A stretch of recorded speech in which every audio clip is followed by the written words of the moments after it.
নমস্কার বন্ধুরা, সঙ্গীতা ভ্যারাইটিস ফুডে আপনাদের সবাইকে স্বাগতম জানিয়ে আজ আমি নিয়ে এসেছি বাঙালির ভীষণই প্রিয় একটি খাবার, আলু ভাজা। আর যদি হয় একেবারে অনুষ্ঠান বাড়ির মতো, তাহলে তো আর কোনো কথাই হয় না। আলু ভাজা এমন একটি খাবার যা বাচ্চা বা বড় সবারই খুবই প্রিয়।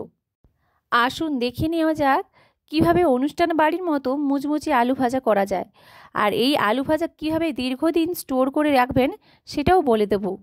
এই আলু ভাজা বানানোর জন্য নিয়ে নিয়েছি বড় সাইজের আলু 3টে। ভালো করে আলুগুলোকে ধুয়ে নিয়ে ছাল ছাড়িয়ে নিয়েছি। খোসা ছাড়ানোর পর আলুগুলোকে ভালো করে আবার একবার ধুয়ে নেব। গ্রেটারের সাহায্যে আলুগুলোকে ভালো করে গ্রেট করে নেব। গ্রেট করা হয়ে গেলে আলুগুলোকে 3 থেকে 4 বার ভালো করে ধুয়ে নিতে হবে, যাতে আলুর জল একদম সাদা হয়ে যায়। তারপর ঠান্ডা বরফ জল দিয়ে আধ ঘন্টা ভিজিয়ে রাখবো। এরপর আলুগুলোকে খুব ভালো করে জল চিপে নিতে হবে দুটি হাতের সাহায্যে। আলুর মধ্যে যাতে না জল থাকে তার জন্য আমি টিস্যু পেপারের উপরে রেখে দিয়েছিলাম কিছুক্ষণের জন্য। ভালো করে টিস্যুর মাধ্যমে আমি জলটা শুকিয়ে নিয়েছি। এই পর্যায়ে লক্ষ্য রাখতে হবে আলুর মধ্যে যাতে খুব বেশি জল না থাকে। যত ভালোভাবে আলুটা শুকাবে তত ভালো আলু ভাজাটা ঝরঝরে হবে আর খেতেও খুব ভালো হবে। আপনারা ভাবেন এই আলু ভাজা তৈরি করতে অনেকটা সময় চলে যায়, কিন্তু খুবই সহজ এই আলু ভাজা তৈরি করা। এতটাই সহজ আপনারা ভাবতে পারবেন না। আপনারা বানিয়ে খাবেন এরকম আলু ভাজা অতি সহজে বানানো যায় এবং খুব ক্রিস্পি হয়।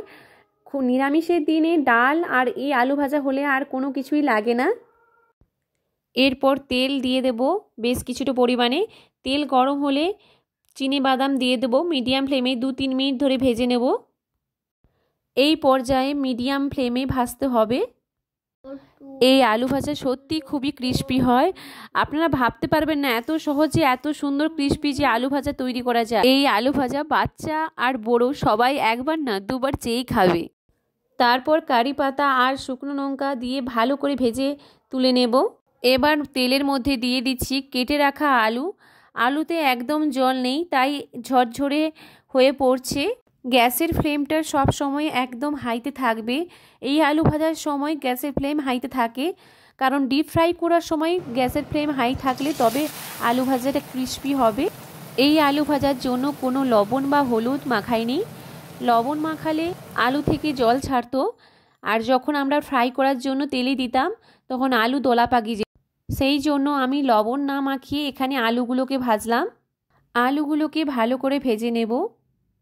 আপনারা চাইলে আলুতে খুব সামান্য পরিমাণে হলুদ মাখাতে পারেন। আমি মাখাইনি, কারণ তেলে হলুদটা পুড়ে যেতে পারে, তাই আলু ভাজায় আমি হলুদ মাখাইনি। আলু ভাজাটা ঠিকঠাক হয়েছে কিনা বুঝবেন যখন তেলের উপরে আলু ভাজা ভেসে উঠবে। আমার আলুগুলো ভাজা হয়ে গেছে। আলুগুলোকে এবারে ঝাড়ার সাহায্যে আমি তুলে নেব। ভালো করে তেল ঝারিয়ে আমি তুলে নিয়েছি। একটা বলে আলু ভাজাগুলো নিয়ে নিয়েছি।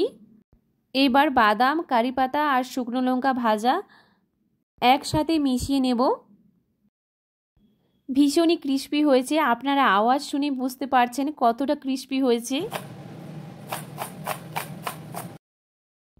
এই আলু ভাজা 1 থেকে 1.5 মাস স্টোর করে রাখা যায়। আমার রেসিপিটা যদি আপনাদের ভালো লেগে থাকে তাহলে একটা লাইক এবং সাবস্ক্রাইব করে দেবেন। আজকের মতন আপনাদের কাছ থেকে বিদায় নিচ্ছি। আবারও কোনো দিন দেখা হবে অন্য কোনো রেসিপি নিয়ে। আপনাদের সাথে সবাই ভালো থাকবেন।